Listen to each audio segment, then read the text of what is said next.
Atëherë në këtë pjesë do shikoni një informacion të përmbledhur teorik për kapitullin e vektorëve.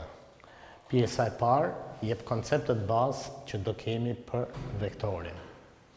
Së pari, përkufizimi i vektorit. Vektori ka dy përkufizime. Një përkufizim thot kështu: vektor quhet çdo zhvendosje paralele. Çdo thot, nëse mendojmë pikën A, e cila zhvendoset paralelisht dhe përfundon në pikën B, atëherë të gjithë segmenti që përshkruan pika A për të arritur te pika B, duke treguar dhe drejtimin, paraqitet simbolikisht me këtë që kemi në figurë dhe quhet vektori AB. Por, vektori mund ta gjeni edhe në një përkufizim tjetër. Çdo segment i orientuar quhet vektor. Çdo segment i orientuar quhet vektor. Çdo thot, nëse kam segmentin AB, fillimisht, të pa orientuar, por vendos ta orientoj, çdo thot ta orientoj, që njërën pikë të segmentit A të quhet fillim dhe pikën tjetër mbarim, pra ky është orientimi, atëherë ky segment i orientuar nuk thirret gjatë segmenti i orientuar, por shkurt vektor. Atëherë, për të treguar vektorin, ne përdorim me marrëveshje shenjën e shigjetës, siç e themi rëndom, që është normalisht shenja e vektorit, të vendosur mbi fillimin dhe fundin e tij lart. Pra, ndërsa segmenti i pa orientuar themi është segmenti AB ose BA, tek vektori kjo gjë nuk funksionon. Te vektori detyrimisht A-ja, që është fillimi i segmentit orientuar, do jetë e para dhe B-ja e fundit ose e dyta, dhe lart vendoset shigjeta. Pika e fillimit quhet origjinë e vektorit, pra A-ja në figurë, ndërsa pika e mbarimit quhet ekstremitet ose skaj i vektorit. Vektorin shpeshherë mund ta gjejmë të shënuar edhe me një shkronjë të vogël me shigjet në tij sipër, pra me vektorin lart. Çfarë do të kuptoni në këtë rast? Në këtë rast duhet kuptoni që ju nuk e dini fillimin dhe fundin e vektorit, pra origjinë dhe ekstremiteti nuk është përcaktuar, por ekziston një vektor i cili e ka emrin vektori A me A të vogël, dhe nuk lejohet me shkronjë të madhe. Tani, me sa tham, duhet kuptojmë elementet e vektorit, pra nga se përbëhet vektori. Vektori, tham, është segment i orientuar. Spari, vektori është segment, por segmenti është i orientuar. Do me thënë, vektori ka gjatësi, se segmenti ka gjatësi, kemi thënë ju. Kështu që gjatësia e segmentit AB do t'jetë dhe gjatësia e vektorit AB. Shpeshherë ju do ta gjeni edhe me emërtimin moduli i vektorit AB. Pra moduli i vektorit AB është vetë gjatësia e vektorit AB. Po përveç gjatësisë, vektori ka dhe drejtim. Ç'është drejtimi i vektorit? Duhet që në përgjithësi t'ju jap konceptin e drejtimit. Në qoftë se unë marr një gjysmëdrejtës në plan, një gjysmëdrejtës, ajo gjysmëdrejtës ka një drejtim. Ç'do me thënë? Në qoftë se marr gjysmëdrejtën A, atëherë gjysmëdrejtësa A na tregon ne që fillon në origjinën e saj, që është kjo pikë, që mund ta quajmë pika M, dhe e tëra shtrihet në këtë anë. Pra ky është pikërisht drejtimi i gjysmëdrejtës. Me marrëveshje, në qoftë se dy gjysmëdrejtësa janë paralele, atëherë kanë të njëjtin drejtim. Pra, ekziston koncepti i drejtimeve të njëjta. Kujdes, jo të barabarta, se nuk janë numra. Drejtimi, koncepti i drejtimit do të thotë, pra ky që thash i gjysmëdrejtës, dhe ju nuk mund thoni drejtime të barabarta, por drejtime të njëjta.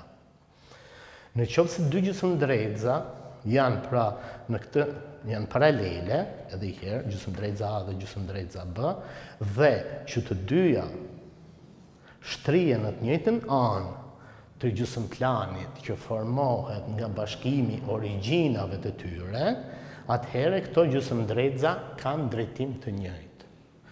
Tani, në qoftë se dy vektorë janë në këtë pozicion, pra janë në dy gjysmëdrejtëza me drejtim të njëjtë dhe vektorët themi që janë me drejtim të njëjtë. Por, dy gjysmëdrejtëza mund të jenë paralele, siç është gjysmëdrejtëza C dhe D, por po t'i bashkojmë origjinat, njëra ndodhet në njërin gjysmëplan, tjetra në gjysmëplanin e kundërt. Atëherë dhe vetë gjysmëdrejtëzat në këtë rast quhen gjysmëdrejtëza me drejtime të kundërta. Në qoftë se kemi dy gjysmëdrejtëza që nuk janë paralele, pra janë prerse, quhen gjysmëdrejtëza me drejtime të ndryshme. Atëherë, kur vektorët janë paralel me gjysmëdrejtëza me drejtim të njëjtë, pra themi shkurt që vektorët kanë drejtim të njëjtë. Kur vektorët janë në dy gjysmëdrejtëza me drejtime të kundërta, themi që janë me drejtime të kundërt. Dhe kur janë jo paralel, automatikisht janë me drejtime të ndryshme. Pra vektorët mund të jenë me drejtim të njëjtë, me drejtim të kundërt ose me drejtim të ndryshëm. Tani, në qoftë se dy vektorë janë paralel dhe me drejtim të njëjtë, pra janë paralel dhe në situatë, për shembull këtu marrim dy vektor, atëherë në qoftë se dhe gjatësitë i kanë të barabarta, thuhet që vektorët janë barabartë, pra futet koncepti i barazimit vektorëve. Dy vektorë quhen barabartë në qoftë se plotësojnë njëkohësisht dy kushte. Një, kanë drejtime të njëjta, dy, kanë module ose gjatësi barabarta. Vektor të kundërt.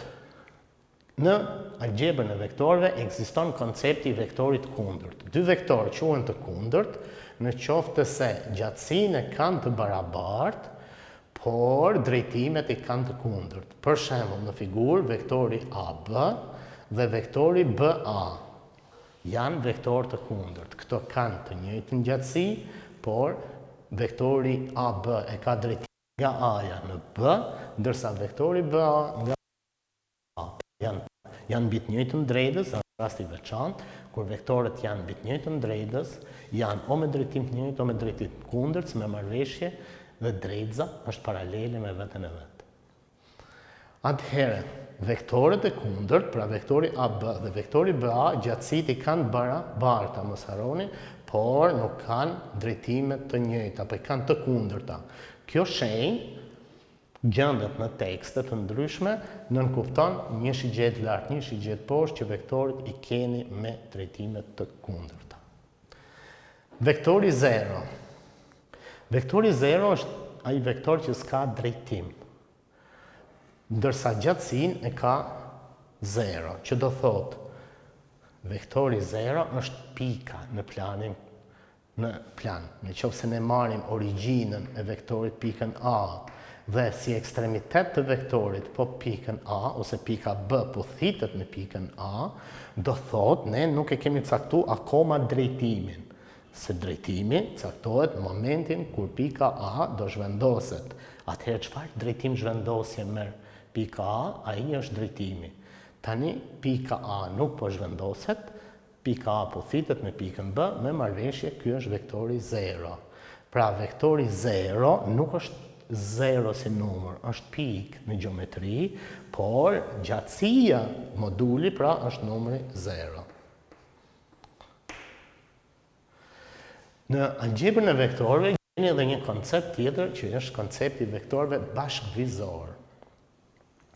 Në qoftë se dy vektorë janë paralel, atëherë ato janë bashkëvizor. Por në qoftë se dy vektorë janë paralel, automatikisht kanë o drejtime të njëjta o drejtime të kundërta. Pra, vektorët kur janë me drejtime të njëjta janë të tillë, ndërsa kur janë me drejtime të kundërta, A-ja, B-ja, C-ja janë në këtë situatë. Qofshin me drejtime të njëjta, qofshin me drejtime të kundërta, vektorët quhen bashkëvizor. Pra fiksojeni bashkëvizor do thotë që janë paralel, ose rasti veçantë shtrihen mbi të njëjtën drejtës. Se me marrëveshje edhe mbi të njëjtën drejtës quhen paralel. Tani, në qoftë se kam një vektor A dhe e shumëzoj vektorin A me një numër K, dihet nga cikli nënvjeçar që kur k-ja është pozitive, vektori k her a është me drejtim njëjtë me vektorin a. Dhe në qoftë se shumëzojmë me një k negative, vektori k her a është me drejtim të kundërt me vektorin a. Por, si për k pozitive, si për k negative, vektorët janë paralel. Prandaj, edhe vektori k her a për k pozitive dhe ky për k negative janë paralel me vektorin a, kështu që themi në çdo rast vektorët janë bashkëvizor. Pra, kur shumëzojmë një vektor me një numër të ndryshëm nga 0, automatikisht marrim vektor bashkëvizor me vektorin a. Por, si rrjedhim edhe këto dy vektor, pa tjetër që janë bashkëvizor, sepse dhe këto janë paralel. Tashmë, masi merret koncepti i vektorit, pra ç'është vektori, natyrshëm që avancohet duke shkuar tek veprimet me vektor. Veprimet që kemi të drejtë të kryejmë me vektor. Veprimi i parë, mbledhja e vektorëve. Vektorët mblidhen. Kur mblidhen dy vektor, rezultati del përsëri vektor. Dhe nxënësi kur mbledh dy vektor, është i qartë që është duke gjetë një vektor të tretë. Atëherë, për të mbledhur dy vektor ka dy rregulla bazë që janë rregulli i trekëndshit dhe rregulli i paralogramit.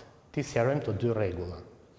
Në qoftë se kemi dy vektor a dhe b dhe i pozicionojmë që të jenë njëri pas tjetrit, pra të kumbaron vektori a të fillojë vektori b, origjina e vektorit b pothitet me ekstremitetin e vektorit a, vektori shumë është një vektor i tretë që len duke bashkuar fillimin e vektorit a me fundin e vektorit b.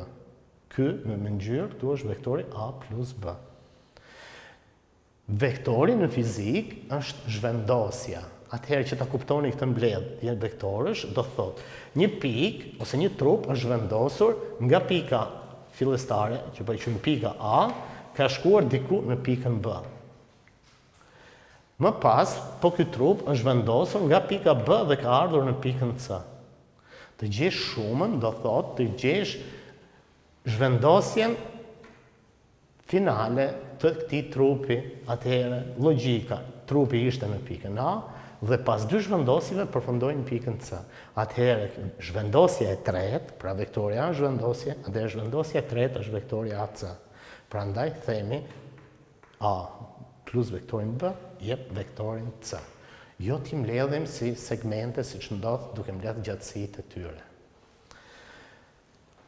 Po, me rregullin e paralogramit, nëse ky është vektori A dhe ky është vektori B, unë shikoj që vektorët i kam me origjinë përbashkët. Pra nxënësi, kur do t'i mbledhë vektorët me rregullin e paralogramit, i vendos me origjinë përbashkët.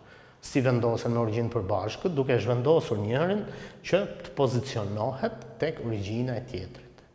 Atëherë, në këtë rast, do ndërtohet një paralelogram i cili ndërtohet sipas parimit që nga skaji vektorit A, hiqet paralelja me drejtën ku shtrihet vektori B. Pra hiqet paralelja me vektorin B, shkurt. Dhe nga skaji B i vektorit B, paralelja me vektorin A. Pra, kjo është njëra paralele, pra këto janë paralele, dhe automatikisht të dy paralele priten. Bashkohet fillimi, origjina e dy vektorëve me pikprerjen. Dhe ky vektori është vektori A plus B. Për shembull në fizik, kjo metodë përdoret kur mlidhen forcat. Në qoftë se vektori A është forcë dhe vektori B është forcë dhe këto dy forca zbatohen mbi të njëjtën pikë, por kanë drejtime të ndryshme, pra dhe madhësi të ndryshme, atëherë ne i mbledhim forca rezultante, si thuhet atje, është F1 plus F2, automatikisht i mbledhim me rregullin e paralelogramit. Por vektorët edhe zbriten dhe shumëzohen me një numër dhe plot veprime tjera që do i pasoj me një video tjetër. Faleminderit.